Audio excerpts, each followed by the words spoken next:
আসসালামু আলাইকুম মেরা।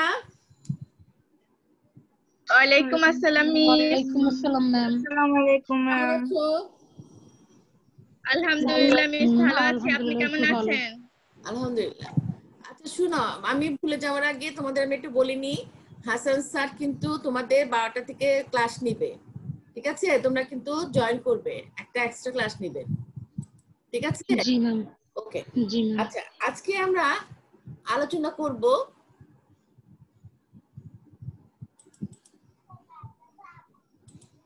তৃতীয় অধ্যায়ের লাস্টেরটা। তৃতীয় অধ্যায়ে আলোচনা করব। তৃতীয় অধ্যায়ে আলোচনা আরম্ভ করার আগে তোমাদের সাথে আমার একটা কথা আছে, একটু পড়াটা একটু ঝালাই নিতে হয়। সেটা হচ্ছে এই যে ইলেকট্রন বিন্যাসের যে পদ্ধতিটা, এটা কি তোমাদের কোনো সমস্যা আছে কিনা? না ম্যাম, ঠিক আছে। কোনো সমস্যা আছে এখানে? এখানে কোনো ইলেকট্রন বিন্যাসের ক্ষেত্রে কিভাবে সাজাতে হয়, এখানে কোনো সমস্যা আছে? না মিস। আচ্ছা, আমাকে তাহলে এখন বলো যে পটাশিয়ামের ক্ষেত্রে কেন সেটা 3D তে না যে 4s এ আসলো ইলেকট্রনটা?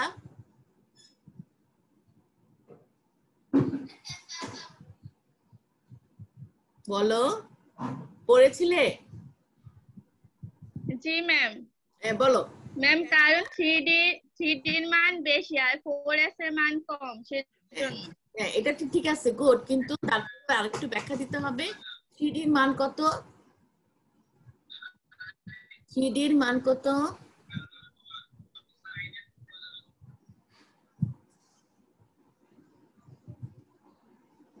3D এর মান কত বলো? ব্যাখ্যা করতে হবে তো কেন। 2 মিস 2। ডি এর মান 2? না মিস, 3D এর মান হচ্ছে 10। আরে 3D এর মান 10 না, 3D এর মান 10 হবে কেন রে?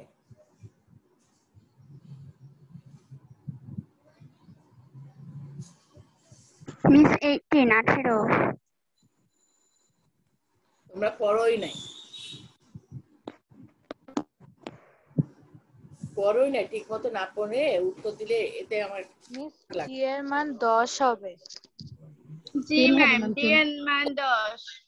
টি এর মান 10টা ইলেকট্রন থাকতে পারে, আমি সেই মানের কথা বলতেছি না, আমি বলতেছি। আচ্ছা, এখন আবার কে ঢুকলো?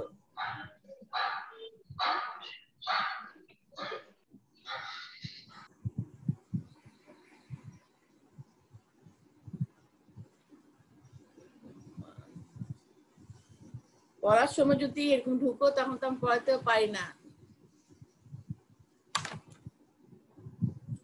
আচ্ছা, যে কথা বলতেছিলাম, এখানে ডি এর সব ধারণ ক্ষমতা, ইলেকট্রন ধারণ ক্ষমতা হচ্ছে 10, এফ এর ধারণ ক্ষমতা হচ্ছে 14, পি এর ধারণ ক্ষমতা 6, এস এর ধারণ ক্ষমতা 2। আমি সেটার কথা বলতেছি না।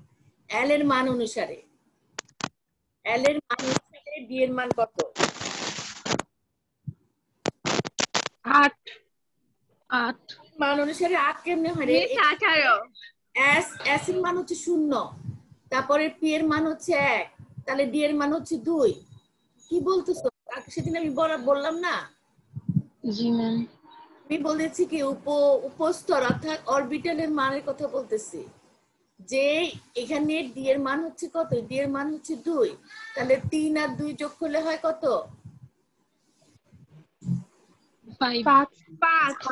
আর এস এর মান হচ্ছে 0, 4 আর 0 যোগ করলে কত হয়? 4 হয়। 4 বড় না 4 বড়?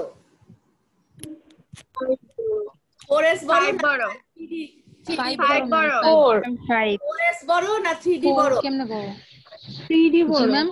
3d বড়, এর জন্য 3টা উচ্চ স্তরে আর 3D শক্তি স্তর। বড়। ঠিক আছে, শক্তি স্তরটা কেন?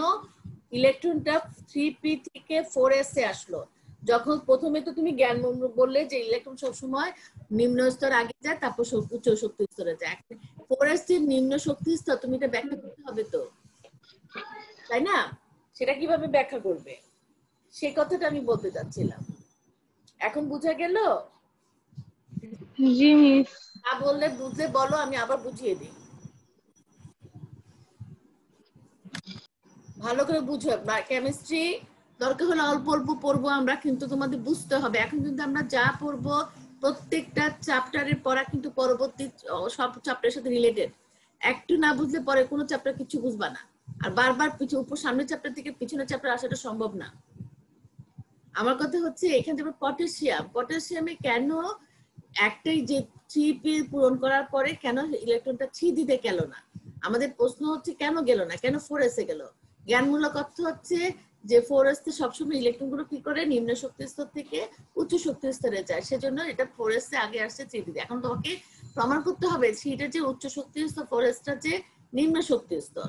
এখন আমরা জানি যে এখানে উপশক্তি স্তর L এর মান দেওয়া আছে, মান দেওয়া আছে, এখানে S এর উপশক্তি স্তর হচ্ছে 0, এবার লেখা আছে, তাহলে D টা হচ্ছে 2, তাহলে 3 প্লাস D হচ্ছে 2 হচ্ছে 5, আর 4 প্লাস S হচ্ছে 0, তাহলে এটা হচ্ছে 4, তাহলে এর শক্তিমান হচ্ছে 4 আর এর শক্তিমান হচ্ছে 5, তাহলে 4 এর আগে যাবে, 3 D তে পরে যাবে। কথাটা বোঝা গেল?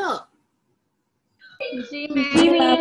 আচ্ছা, আর ইলেকট্রন বিন্যাসটা যখন করবে আরেকটা কথা আমি বলে রাখি, আমাদের কিন্তু খেয়াল থাকবে যে এভাবে আমরা সাজাবো, কিন্তু লেখার সময় দেখো আমরা 3s এর পর 3dp তে গেলাম, তারপর আমার ইলেকট্রনটা আসলে 4s এ, কিন্তু 4s টা আমি পাশে লিখলাম, এইখানে কিন্তু আমি লিখলাম না।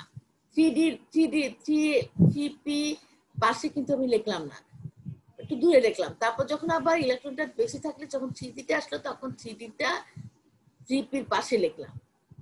যে এটা কেন লিখলাম, কারণ 3d টা হচ্ছে তৃতীয় শক্তি স্তর আর 4টা হচ্ছে চতুর্থ শক্তি স্তর, তাহলে ইলেকট্রনটা আমাকে ওইভাবে সাজাতে হবে। কথা বোঝা গেল? তারপর যেমন দেখো এখানে জি ম্যাম। এখানে দেখো 4p এর পর আসছে 5s, তাহলে 5s একটু দূরে লিখবো, লিখে তারপর এটা আসবে 5d, তারপর 4d তে লিখে তারপর আবার 5p লিখবো, তাই না? এইভাবে লিখে যাবো আমরা, মনে থাকে যেন এগুলো, ঠিক আছে? তাহলে ইলেকট্রন বিন্যাসটা এখানে ব্যতিক্রম দুটো ইলেকট্রন বিন্যাস আছে, সেটা তোমরা দেখে নিবে। আর এখানে ইলেকট্রন বিন্যাসের সাধারণ নিয়মে কিছু ব্যতিক্রম আছে, যেমন ক্রোমিয়াম, আর একটা হচ্ছে ক্রোমিয়াম, আর একটা হচ্ছে হয়ে গেল কপার। ক্রোমিয়ামে কি হচ্ছে খেয়াল করে দেখো, ক্রোমিয়ামের ইলেকট্রন সংখ্যা কত, পারমাণবিক সংখ্যা কত? 24। 24। এখন 24টাকে তুমি যখন সাজাবে তখন কিভাবে সাজাবে বলো তো? দেখো এখানে 2 24 সাজাবো তখন আমি কি লিখবো বলো তো? 2, তারপর 2 6, তারপর 2s2, 2p6 করলাম, তারপর 3s2 3p করলাম, তারপরে আসলো 4s2, হ্যাঁ, তারপরে আসলো কত 3d10, তাহলে এখানে কত আসলো? বেশি হয়ে গেছে না? এটা না, এটা আমরা আরেকবার লিখি, দাঁড়াও আমরা একবার লিখি 2, তারপরে আসতেছে কি 2 6, তাহলে কত হলো এখানে? 10। 10 কত 14, 14 এর মধ্যে আসলো 3s2 3p6, তাহলে কত আসলো? 22 সরি 18 18। হাতে থাকলো কত? 6। তারপর সে 3p পরে কোথায় যাবে? 4s2 যাবে, তাই না? 4s2 গেল, জি ম্যাম। 4s2 যাবে, তাহলে 4s2 2, তাহলে কয়টা হলো? 20টা। হাতে থেকে কয়টা? 4টা। 4টা। এই 4টা আসার কথা ছিল কোথায়? 3d 3D তে। 3D তে। তাহলে এখানে আসার কথা ছিল, জি ম্যাম। তাহলে ইলেকট্রন বিন্যাস হওয়ার কথা ছিল 2 8, তাহলে এখানে কত আসতেছে? 12 2 হওয়ার কথা ছিল, কিন্তু আসলে তা হয় না। আসলে এখানে হয় এই জায়গাটার ভিতরে, এখানে হয় কি, এখানে হয় 5, 3D 5 হবে। 3d5 হয়। কেন 3d5 হয়? কারণ তোমরা ওই যে অর্ধপূর্ণ হতে চায়। হ্যাঁ, অর্ধপূর্ণ। 3d টা হচ্ছে ডির মধ্যে হচ্ছে ধারণ ক্ষমতা হচ্ছে 10টা, 10টার মধ্যে যদি ঘর আছে কয়টা? 5টা। 5টা, প্রতিটা ঘরের মধ্যে ধারণ ক্ষমতা কয়টা করে? 2টো করে। ধারণ ক্ষমতা কত করে? 2টো করে। 2টো করে। 2টো করে। সে পূরণ করতে যাবে, অবশ্যই পূরণ করবে আস্তে আস্তে সামনের দিকে যখন যাবে হবে এই যে এটা এখানে নাই। আচ্ছা আগেরটাতে আমরা যাই, এটা বোঝা যাবে না। এটা আসলে বোর্ডে করলে সুবিধা হতো, তোমাদের জন্য বুঝাতে আমার সুবিধা হতো। 3D তোমরা খেয়াল করে দেখো, 3D ঘর হচ্ছে মোট কয়টা?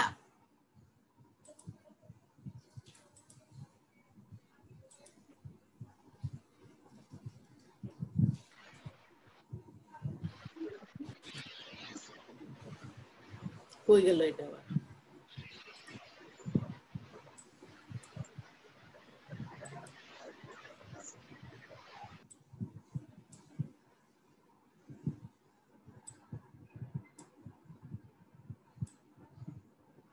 এই যে ধারণ ক্ষমতা এখানে আছে, ঘর কয়টা আছে? 1 2 3 4 5টা।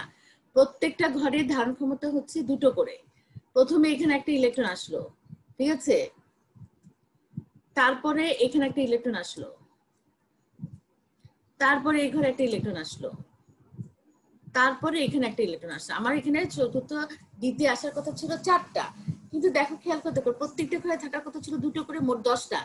যখন 4টা ঘর পূর্ণ হয়, পঞ্চমটা যখন পূর্ণ হয় না, তখন এটাকে বলছে অর্ধপূর্ণ করার জন্য এখানে একটা অস্থিরতা সৃষ্টি হয় ইলেকট্রনের, মানে ইলেকট্রনের মধ্যে। তখন ওরা কি করে, এই যে 2টা ইলেকট্রন আছে 4s2 এর মধ্যে 2টা ইলেকট্রন আছে, একটা ইলেকট্রন এখানে চলে আসে, অর্থাৎ এখানে একটা ইলেকট্রন চলে আসে। আসলে সেটা কি হয়ে যায়? অর্ধপূর্ণ হয়ে যায়। তখন এটা কি হয়ে যায়? তখন এটা একটা ইলেকট্রন যেহেতু এখানে চলে আসে, তখন একটা ইলেকট্রন যখন চলে আসে তখন এখানে একটা হয়ে যায়, অর্থাৎ 4s এ একটা থাকে আর 3d তে একটা হয়ে যায়। তাহলে এটা কি হলো? অর্ধপূর্ণ হলো না? 5টা হলো না? 10টার জায়গায় 5টা হলো না? জি ম্যাম। এটাকে বলা হচ্ছে অর্ধপূর্ণ। একে বলা হচ্ছে কি? অর্ধপূর্ণ। অর্ধপূর্ণ করার জন্য ইলেকট্রন গুলো যখনই 4টা হয়ে যাবে তখনই সেটা অর্ধপূর্ণ করার জন্য ইলেকট্রনের মধ্যে এক ধরনের অস্থিরতা সৃষ্টি হবে। তখন 4s থেকে একটা ইলেকট্রন 3d চলে যাবে। একইভাবে ক্রোমিয়ামের ক্ষেত্রে দেখো, কপারের ক্ষেত্রে দেখো, কপারে হচ্ছে 29 মানে কি? এখানে আরেকটা ইলেকট্রন, এখানে আরেকটা করে ইলেকট্রন আসবে, এখানে আরেকটা করে ইলেকট্রন আসবে, খেয়াল করে দেখো।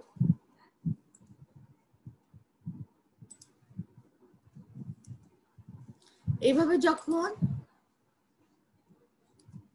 9টা হবে তখন 10টা পূরণ করার জন্য ওদের মধ্যে অস্থিরতা সৃষ্টি হবে। তখন 4s থেকে একটা অরবিটাল, একটা ইলেকট্রন তখন 3d তে চলে যাবে, তখন সেটা হয়ে যাবে এখানে চলে আসবে, তখন সেটা হয়ে যাবে পূর্ণ। এভাবে কপার এবং ক্রোমিয়ামের যে গ্রুপটা আছে সেই গ্রুপের সব ক্ষেত্রে কিন্তু এই জিনিসটা ঘটতেছে, অর্থাৎ 3d তে যখন আসে সেখানে পূর্ণ অথবা অর্ধপূর্ণ করার জন্য এখানে 4s থেকে একটা অরবিটাল 3d তে চলে যায়। সেজন্য এখানে 2s মান না হয়ে হচ্ছে কত? 1, আর এখানে 5 হবে অথবা 10 হবে। কথা বোঝা গেল? জি মিস। ম্যাম একটু আবার বুঝিয়ে দেন, আমি বুঝি নাই। আমি আবার বুঝিয়ে দিই। আমি বুঝি নাই। বুঝো না? কোন জায়গাটা বুঝো নাই বলো? মানে যে ক্রোমিয়ামের ইলেকট্রন বিন্যাসটা ওখানে ওই যে 18 3 নাম্বার যে কক্ষপথটা আছে ওখানে 5 কেন হলো? কক্ষপথে দেখো 3s2 প্রথমে পূর্ণ করলো 2টা আসলো, 3p তে আসলো, তারপর হলো 6টা, তারপর হাতে থাকলো কয়টা? 6টা। তারপরে এখানে ইলেকট্রন বিন্যাস হিসেবে আসার কথা 4s এ। 4s এ ধারণ ক্ষমতা 2টা, এখানে হওয়ার কথা ছিল কত? এখানে হওয়ার কথা ছিল 2টা, তাহলে এখানে হবে কত? 20টা। তার হাতে থাকে 4টা আসার কথা ছিল এখানে, কিন্তু দেখা যাচ্ছে যে 4s পূরণ করে যখন 3d তে যায় তখন দেখা যায় d ধারণ ক্ষমতা হচ্ছে 10টা ইলেকট্রন, এখানে আসছে মাত্র 4টা। হ্যাঁ, এই যে এটা আমি একটু মুছে দিলে তোমাদের বুঝতে সুবিধা হবে। এখানে আসছে কয়টা? 4টা মানে কি পূর্ণ না অর্ধপূর্ণ? অর্ধপূর্ণ কাছাকাছি না? পূর্ণ হচ্ছে 5টা। জি ম্যাম, অর্ধপূর্ণ কাছাকাছি। 5টা। এখন যখন অর্ধপূর্ণ হয়, যখন এখানে একটা ইলেকট্রন কম থাকে, এরকম যখন একটা ইলেকট্রন কম থাকে তখন কি হয়, এইখানে এইখানে ইলেকট্রনের মধ্যে এক ধরনের অস্থিরতা সৃষ্টি হয়। ওরা চায় যে এটাকে অর্ধপূর্ণ শেষ করতে। তখন এখানে 4s এ যে দুটো ইলেকট্রন আছে, এই দুটো ইলেকট্রন থেকে একটা ইলেকট্রন এই 3d-তে চলে আসে। তখন এখানে হয়ে যায় 1 আর এটা হয়ে যায় কত, 4 একে 5। 5 এইভাবে সে অর্ধপূর্ণ করে। এই জন্য স্বাভাবিক নিয়ম থেকে এটা একটু ব্যতিক্রম। স্বাভাবিক নিয়ম হিসেবে 4s পূর্ণ করে তারপর 3d-তে যাবে, তারপর 3d পূর্ণ করে 4p-তে আসবে। কিন্তু এখানে দেখা যাচ্ছে যে এখানে 4s পূর্ণ হচ্ছে না, 4s এর একটা যে আর একটা ইলেকট্রন চলে যাচ্ছে 3d-তে। তার কারণ হচ্ছে এটা হচ্ছে ক্রোমিয়ামের ক্ষেত্রে হচ্ছে কি, যখন অর্ধপূর্ণ করতে হওয়া কাছাকাছি আসে অর্থাৎ 4টা থাকে, তখন 5টা করার জন্য তাদের মধ্যে এক ধরনের অস্থিরতা সৃষ্টি হয়। তখন এই 5টা পূরণ করার জন্য একটা ইলেকট্রন দরকার, সেটা আসে থেকে 4s থেকে। তখন 4s 2 এর জায়গায় 1 হয়ে যায়, 2 এর জায়গায় তখন 1 হয়ে যাবে, আর কি হবে, 4 এর জায়গায় 5 হয়ে যাবে। এটা 5 এ চলে আসবে। ব্যতিক্রম না? জি ম্যাম। ঠিক একই রকম ভাবে কপারের ক্ষেত্রে একই রকম। এখানে কপারের এখানে 4s থেকে একটা ইলেকট্রন এখানে 9টা থাকে, 9টা হলে 10টা হলে পূর্ণ সংখ্যা হয়, সেজন্য তখন একটা ইলেকট্রন এই 2s থেকে একটা ইলেকট্রন এখানে এসে 10 হবে আর এখানে 1 হবে। এটা হচ্ছে একটা ব্যতিক্রম, এটাকে বলা হচ্ছে ব্যতিক্রমী ইলেকট্রন বিন্যাস। এটা তোমরা একটু বুঝে নিও। আচ্ছা, আজকে আমরা মূল পড়ায় চলে যাই। এখানে আসো আইসোটোপ। আইসোটোপ যে সকল পরমাণুর প্রোটন সংখ্যা সমান কিন্তু ভর সংখ্যা নিউট্রন সংখ্যা ভিন্ন, তাদেরকে একে অপরের আইসোটোপ বলে। তাদেরকে একে অপরের কি বলে? আইসোটোপ বলে। আইসোটোপ। ঠিক আছে, তাহলে তাদেরকে একে অপরের আইসোটোপ বলে। তাহলে এখন দেখো যে আমরা জানি পরমাণু প্রোটন সংখ্যা অর্থাৎ পারমাণবিক সংখ্যা হচ্ছে যে কোনো পরমাণুর আইডেন্টিটি অর্থাৎ তার নিজস্বতা, তাকে তার পরিচয়, তাকে আমরা চিনি তার পারমাণবিক সংখ্যা দিয়ে। এই পারমাণবিক সংখ্যা দেখো এখানে সবগুলো হাইড্রোজেন। হাইড্রোজেন নিচে আমরা সবাই জানি যে প্রতীকের বাম পাশে নিচের দিকে থাকে পারমাণবিক সংখ্যা আর উপর দিকে থাকে ভর সংখ্যা। এটা আমরা জানি না, এটা পড়ে আসছি না আমরা? জি ম্যাম। আসছি। এখন জি ম্যাম। সবগুলো একই, প্রতীক সবগুলো একই। তাহলে প্রোটন সংখ্যা সমান, তার মানে প্রতীকের পাশে বাম পাশে সবগুলো কিন্তু দেখা আছে দেখো 1। তাহলে এটা একটা মোলের একটা মোল কেন? কারণ এটা হচ্ছে প্রোটন সংখ্যা সবগুলো সমান, কিন্তু দেখা যাচ্ছে যে এখানে ভর সংখ্যা ভিন্ন। দেখো ভর সংখ্যা ভিন্ন হলো কারণটা কি? এখানে দেখো প্রোটন সংখ্যা 1, ভর সংখ্যা 1, তাহলে 1 থেকে 1 গেলে নিউট্রন সংখ্যা থাকে কত? 0। প্রোটন সংখ্যা মানে কি? নিউট্রন এবং প্রোটনের সমষ্টিকে বলা হচ্ছে কি? ভর সংখ্যা। এটা তো আমরা ভর সংখ্যা। পড়ছো তো নাকি মনে আছে তো? জি ম্যাম, মনে আছে। মনে জি আছে তো? ম্যাম, মনে আছে। তো মনে থাকলে জি এখন ম্যাম মনে কথা আছে। বলো না কেন? তারপরে আমি বুঝতে পারতেছি না। তাহলে এখন ভর সংখ্যা থেকে যদি আমি প্রোটন সংখ্যা বাদ দিই তাহলে কি থাকবে? নিউট্রন। নিউট্রন সংখ্যা। নিউট্রন সংখ্যা। ভর সংখ্যা আছে 1, নিউট্রন সংখ্যা 1, তাহলে 1 থেকে 1 গেলে নিউটন সংখ্যা থাকে কত? 0। অর্থাৎ শূন্য। এর ক্ষেত্রে কিন্তু কোনো নিউট্রন নাই। তারপর যখন আরেকটা হাইড্রোজেন আছে যেটার নাম হচ্ছে ডিউটেরিয়াম, যেখানে দেখা যাচ্ছে যে প্রোটন সংখ্যা 1 কিন্তু নিউট্রন এখানে ভর সংখ্যা হচ্ছে 2, তাহলে নিউটন সংখ্যা কত? 2 - 1 = 1। 1। ইলেকট্রন হচ্ছে একটা, তাই না? ঠিক একই রকম ভাবে ট্রিটিয়াম এর ক্ষেত্রে কি হবে? ট্রিটিয়াম এর ক্ষেত্রে ভর সংখ্যা হচ্ছে 3 আর প্রোটন সংখ্যা 1, 3 - 1 = 2, অর্থাৎ নিউটন সংখ্যা 2। দেখা যাচ্ছে যে এখানে প্রত্যেকটির প্রোটন সংখ্যা সমান, একই মৌল, কিন্তু ভর সংখ্যা ভিন্ন, নিউট্রন সংখ্যা ভিন্ন। এটা বুঝতে পারছো? ভর সংখ্যা ভিন্ন, ভর সংখ্যা দেখো প্রত্যেকটা ভর সংখ্যা ভিন্ন, 1, 2, 3, 4, 5, 6, 7। ভর সংখ্যা কি একই? না ম্যাম। না না মিস। ম্যাম। ইলেকট্রন নিউট্রন সংখ্যা কি এক? প্রত্যেকটা ক্ষেত্রে কিন্তু নিউট্রন সংখ্যা ভিন্ন ভিন্ন। দেখো খেয়াল করে দেখো, ভিন্ন আসলো না? জি মিস। তাহলে যে সকল জি মিস। জি মিস। ভর সংখ্যা এবং নিউট্রন সংখ্যা ভিন্ন তাদেরকে একে অপরের আইসোটোপ বলা হয়। এখন পর্যন্ত হাইড্রোজেনের 7টা আইসোটোপ আছে, তার মধ্যে প্রথম 3টা, এই প্রথম 3টা হচ্ছে প্রকৃতিতে পাওয়া যায়, বাকিগুলো হচ্ছে ল্যাবরেটরিতে তৈরি করা হয়েছে। তাহলে আইসোটোপ কাকে বলে? পরীক্ষায় প্রায় আসে। আইসোটোপ কাকে বলে? আইসোবার কাকে বলে? আইসোটোন কাকে বলে? আমরা এই জিনিসটা তোমরা একটা খাতার মধ্যে তোমরা লিখে নাও, তোমাদের জন্য সুবিধা হবে। আমি এটা তৈরি করেছি তোমাদের জন্য, এই জিনিসটা একটু লিখে নাও। এই যে ছকটা, এই ছকটা একটু লিখে নাও, খুব দ্রুত কাজ করো, খুব দ্রুত। এখানে স্লো কাজ করলে সময় কম, যেহেতু আমি তোমাদেরকে পুরো জিনিসটা বোঝাতে পারবো না। খুব দ্রুত কাজ করো।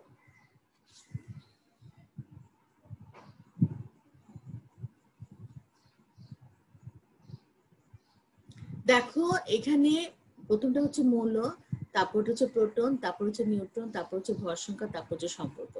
যদি মৌল একই হয়, যেমন একটু আগে হাইড্রোজেন দেখলাম, একই মৌল, হাইড্রোজেন সবগুলো একই, 7টা আইসোটোপ পেয়েছি, এখানে 7টা আইসোটোপ পেয়েছি, কিন্তু মৌল কি একই না?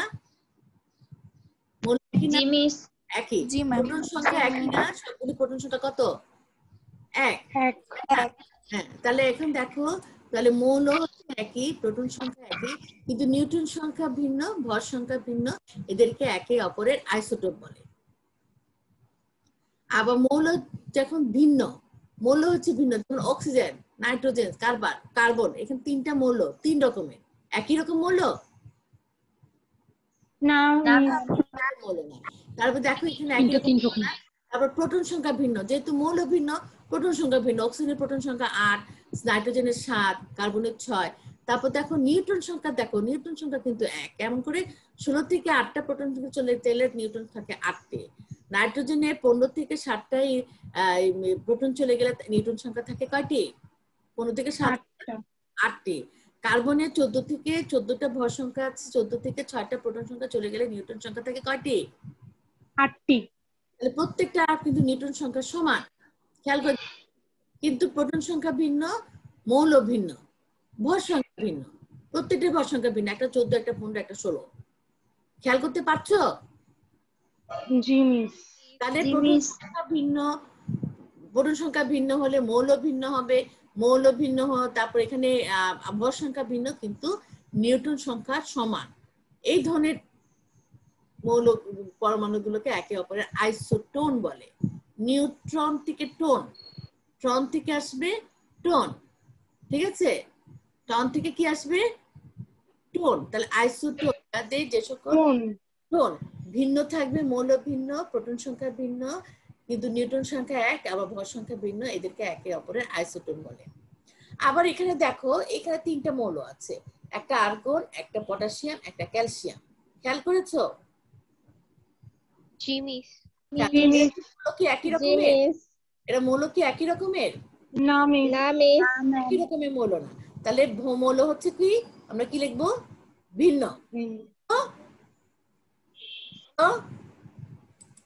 কি লিখবো? ভিন্ন। ভিন্ন। তাহলে প্রোটন সংখ্যা দেখো, যেহেতু মৌল ভিন্ন, প্রোটন সংখ্যা কি একই হবে? না মিস। এক একজন এক একটা, তোমাদের রোল নাম্বার এক একটা এক এক রকম, ঠিক সেরকম ভাবে এদের প্রোটন সংখ্যাও কিন্তু ভিন্ন, মৌল ভিন্ন, প্রোটনও ভিন্ন। এখন দেখো এখানে নিউট্রন সংখ্যা কত? এখানে নিউট্রন সংখ্যা হচ্ছে 22, এখানে নিউট্রন সংখ্যা হচ্ছে 21, এখানে নিউট্রন সংখ্যা হচ্ছে 20। তাহলে নিউট্রন সংখ্যা কি একই? না মিস। সংখ্যা ভিন্ন, কিন্তু ভর সংখ্যা দেখো 40, 40। তাহলে ভর সংখ্যা কি? একই। একই না? তাহলে এদেরকে একে বলা হয় আইসোবার। আইসোবার। আর এখানে যখন নিউট্রন সংখ্যা সমান থাকে, বাকি সবগুলো ভিন্ন থাকে, তখন তাকে বলা হয় আইসোটোপ। আর যখন প্রোটন সংখ্যা মৌল একই থাকে কিন্তু বাকি সবগুলো ভিন্ন থাকে, এবং তখন তাদেরকে একে অপরের আইসোটোপ বলা হয়। এই জিনিস আইসোটোপ বলে থাকতে হবে তোমাদের মধ্যে। শুধুমাত্র আইসোটোপ আছে, আইসোটোন, আইসোবার নাই, কিন্তু এগুলো হচ্ছে রিলেটেড কথা, রিলেটেড কথাগুলো তোমাদের জানা দরকার। তা না হলে কোনো কারণে যদি প্রশ্ন চলে আসে, কারণ সৃজনশীল মানেই কিন্তু এখানে রিলেটেড কোশ্চেন আসবে, পড়া আসবে। হ্যাঁ, এখন তোমরা 9-এ থাকতে তোমরা অল্প বুঝবে, কিন্তু 10-এ উঠলে তখন দেখবে যে বাইরের অনেক কিছু থেকে তোমাদের প্রশ্ন আসে, বই থেকে কিছু থাকে, বাইরে থেকে এগুলো তোমাদেরকে পড়তে হবে, ঠিক আছে? এই জন্য তোমাদেরকে আমি যতক্ষণ পারছি তোমাদের পড়ার ফাঁকে ফাঁকে আমি কিন্তু বিস্তারিত জিনিসটা দিতে চেষ্টা করতেছি, ঠিক আছে? তাহলে এখানে আইসোটোপ কাকে বলে, আইসোটোন কাকে বলে, আইসোবার কাকে বলে, তুমি এই ছক দেখে কিন্তু বলতে পারবা। পারবা না? পারবে? জি মিস। যাদের প্রোটন সংখ্যা সমান কিন্তু নিউট্রন এবং ভর সংখ্যা ভিন্ন, তাদেরকে একে অপরের আইসোটোপ বলে। তারপর দেখো, ভিন্ন মৌলের ভিন্ন প্রোটন সংখ্যা বিশিষ্ট, ভিন্ন ভর সংখ্যা বিশিষ্ট পরমাণু কিন্তু নিউট্রন সংখ্যা সমান, তাদেরকে একে অপরের আইসোটোপ বলে। ভিন্ন মৌলের ভিন্ন পরমাণু প্রোটন সংখ্যা বিশিষ্ট নিউট্রন সংখ্যা ভিন্ন কিন্তু ভর সংখ্যা একই, তাদেরকে একে অপরের আইসোবার বলে। যে সকল পরমাণু মৌলগুলো ভিন্ন থাকে তারপরে কি থাকে, প্রোটন সংখ্যা এবং নিউট্রন সংখ্যা ভিন্ন কিন্তু ভর সংখ্যা একই, তাদেরকে একে অপরের আইসোবার বলে। তোমার আর্গন, পটাশিয়াম, ক্যালসিয়াম উদাহরণটা দরকার হলে তোমরা লিখে নিতে পারো। এই যে পটাশিয়াম, আর্গন, এই উদাহরণগুলো তোমরা প্রয়োজনে লিখে নিতে পারো। দেখো মাথায় ঢুকেছে কিনা। কার্বনের ক্ষেত্রে দেখো, এখানে কার্বন 12, কার্বন 13, কার্বন 14, তার মানেটা কি? এখানে কি মৌল কি? এখানে দেখো প্রোটন সংখ্যা 6, প্রোটন সংখ্যা 6, প্রোটন সংখ্যা 6, তাহলে কি এটা কি একই মৌল না ভিন্ন মৌল? একই মৌল। একই মৌল। প্রোটন সংখ্যা একই না ভিন্ন? প্রোটন সংখ্যা একই। তাহলে এখানে ভর সংখ্যা কি একই না ভিন্ন? ভিন্ন। 14, তাহলে ভর সংখ্যা ভিন্ন। তাহলে ভর সংখ্যা যদি ভিন্ন হয় তাহলে নিউটন সংখ্যা কত? 6, 7, 8, একই না ভিন্ন? ভিন্ন। তাহলে আমরা এখানে ছকের মধ্যে কোনখানে পড়ে দেখো, যে মৌল একই, প্রোটন একই, নিউটন ভিন্ন, ভর সংখ্যা ভিন্ন। আইসোটোপ। আইসোটোপ। তাহলে কার্বন আইসোটোপ কয়টা আছে এখানে দেখো তো? 3টা। এগুলো কিন্তু খেয়াল রাখবে, ঠিক আছে? কথা বুঝতে পারছো? জি মিস। জি ম্যাম। আচ্ছা, তাহলে আমরা আরেকটু আগাই। আপেক্ষিক পারমাণবিক ভর বা যেটা আমরা নির্ণয় করব, কিভাবে আমরা নির্ণয় করব পারমাণবিক ভর বা আপেক্ষিক পারমাণবিক ভর কিভাবে আমরা নির্ণয় করব। আগে দেখো আপেক্ষিক পারমাণবিক ভর কাকে বলে। কোন মৌলের একটি পরমাণু কার্বন 12, একটু আগে যে 12 কার্বনের আইসোটোপ দেখলাম, কয়টা আইসোটোপ দেখলাম? 3টা। এর মধ্যে এই যে 12 কার্বন আইসোটোপ যেটা, সেটার কথা বলা হচ্ছে। ঠিক আছে, বুঝতে পারছো? জি ম্যাম। কোন মৌলে একটি পরমাণু কার্বন 12 আইসোটোপের ভরের 12 ভাগের 1/4 তুলনায় যত গুণ ভারী তাকে ওই মৌলের আপেক্ষিক পারমাণবিক ভর বলে। সংজ্ঞাটা তোমাদের বইতে নাই, লিখে নাও খুব দ্রুত। কোন মৌলের একটি পরমাণু কার্বন 12 আইসোটোপের ভরের 12 ভাগের 1/4 তুলনায় যত গুণ ভারী তাকে ওই মৌলের আপেক্ষিক পারমাণবিক ভর বলে। খুব দ্রুত। এবং এর মান হচ্ছে 1.66 into 10 to the power minus 24 গ্রাম।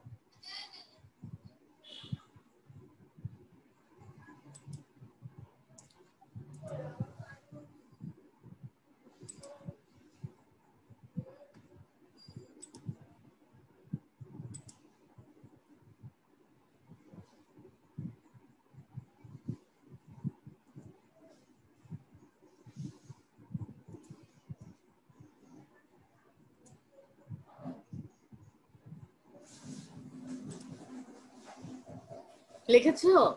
কোন মৌলে একটি পরমাণু কার্বন 12 আইসোটোপের ভরের 12 ভাগে 1/4 তুলনায় যতক্ষণ ভারী তাকে ওই মৌলের পারমাণবিক আপেক্ষিক পারমাণবিক ভর বলে। এবং এর মান হচ্ছে 1.66 into 10 to the power minus 24 গ্রাম। এখন যে কোনো মৌলের একটা পরমাণু ভরকে যদি আমি এই কার্বন 12 আইসোটোপের 12 ভাগে 1/4 দিয়ে ভাগ করি তাহলে আমরা পেয়ে যাবো তার আপেক্ষিক পারমাণবিক ভর। এবং এর মানটা কত আমরা বলতেছি? 1.66 into 10 to the power minus 20। যেমন একটা অ্যালুমিনিয়ামের আপেক্ষিক পারমাণবিক হচ্ছে 4.482 into 10 to the power minus 23 গ্রাম। এখন একে যদি আমি কি করব, 12 ভাগের 1/4 দিয়ে কার্বন 12 আইসোটোপের ভরের 12 ভাগের 1/4 দিয়ে ভাগ করি, 1.66 into 10 to the power minus 24 গ্রামকে দিয়ে যদি ভাগ করি তাহলে আমি পেয়ে যাবো 27। দেখো কত পাবো? 27 হচ্ছে অ্যালুমিনিয়ামের আপেক্ষিক পারমাণবিক ভর। ঠিক আছে, এটাকে বলা হচ্ছে অ্যালুমিনিয়ামে আপেক্ষিক পারমাণবিক ভর।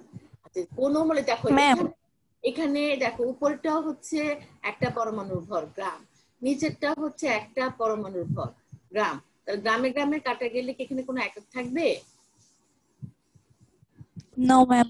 এই জন্য বলা হচ্ছে আমি পারমাণবিক ভর দুটি যেহেতু একটা অনুপাত, সেজন্য এখানে আপেক্ষিক পারমাণবিক ভরের কোনো একক থাকে না। একইভাবে আণবিক ভরেরও কোনো একক থাকবে না। হ্যাঁ এখন আমাকে বলো কি হয়েছে, সমস্যা বলো। ম্যাম যে কোনো মৌলের আপেক্ষিক পারমাণবিক ভর বের করতে লিখে যে এই মানটা ব্যবহার করতে হবে হ্যাঁ যে কোনো, তবে 1.66। যে মৌলের আপেক্ষিক পারমাণবিক ভর বের করবা তার একটা পরমাণু ভর তোমার জানা দরকার। একটা পরমাণু ভর তোমাকে জানতে হবে, তা না হলে কিন্তু তুমি পারবা না। একটা পরমাণু ভরকে দিয়ে এই যে এটা আছে এটাকে দিয়ে ভাগ করলে তুমি পেয়ে যাবে তার আপেক্ষিক পারমাণবিক ভর। ঠিক আছে, সবসময় 1.6 × 10⁻24 গ্রাম। আর তোমার বইতে যেটা অঙ্কগুলো করা আছে একটা খেয়াল রাখবো, মনে রাখবা যে অঙ্কগুলো করা আছে সেখানে কিন্তু মানগুলো দেওয়া আছে। যখনই বইতে মানগুলো উল্লেখ থাকে তখন সেটা হয়ে যায় জ্ঞানমূলক। তার জ্ঞানমূলক হলে তোমাকে কি করতে হবে বলো তো, কি করতে হবে বলো? ম্যাম অবজেক্টিভের জন্য পড়তে হবে। অবজেক্টিভ জন্য না, এটা জ্ঞানমূলক হলে তোমাকে মুখস্থ করতে হবে। তার মানে তুমি পেলে এখানে অ্যালুমিনিয়ামের একটা পরমাণু ভর হচ্ছে 4.482 × 10⁻23 গ্রাম। এটা তোমাকে মুখস্থ করতে হবে, এটা অবজেক্টিভের জন্য না। এটা তোমাকে মনে করে একটা পরীক্ষায় তোমাকে অঙ্ক দেওয়া হলো, সেখানে অ্যালুমিনিয়ামে আপেক্ষিক পারমাণবিক ভর মান দেওয়া নাই কিন্তু বইতে আছে, তার মানে এটা তোমাকে পড়তে হবে, শিখতে হবে। ঠিক আছে মেয়েরা, তাহলে আজকে এই পর্যন্ত পড়লাম। তোমরা ভালো থেকো, সুস্থ থেকো, কেমন? আল্লাহ হাফেজ।